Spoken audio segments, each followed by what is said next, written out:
ભોપાલનો રહેવાસી આબિદ અલી ઉર્ફે રાજુ ઈરાની, જે ઈરાની ડેરા નામના પ્રખ્યાત વિસ્તારમાં ત્યાંનો મુખ્ય સૂત્રધાર અને ગેંગ લીડર છે, એ સુરતમાં આવ્યો છે. એ બાતમી આધારે એમની ટીમે એને ગઈકાલે દબોચી લેવામાં આવ્યો છે અને જ્યારે આને પકડવામાં આવ્યો પછી ઘણા બધા રહસ્યો એમાંથી ખુલવા પામ્યા છે.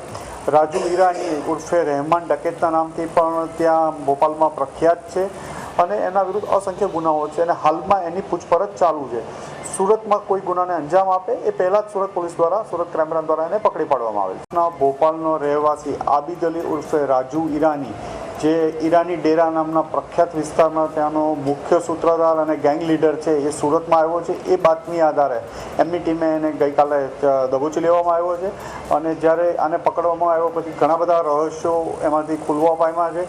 રાજુ ઈરાની ઉર્ફે રહેમાન ડકેતના નામથી પણ ત્યાં ભોપાલમાં પ્રખ્યાત છે અને એના વિરુદ્ધ અસંખ્ય ગુનાઓ છે અને હાલમાં એની પૂછપરછ ચાલુ છે. સુરતમાં કોઈ ગુનાને અંજામ આપે એ પહેલાં જ સુરત પોલીસ દ્વારા, સુરત ક્રાઇમ બ્રાન્ચ દ્વારા એને પકડી પાડવામાં આવેલ છે.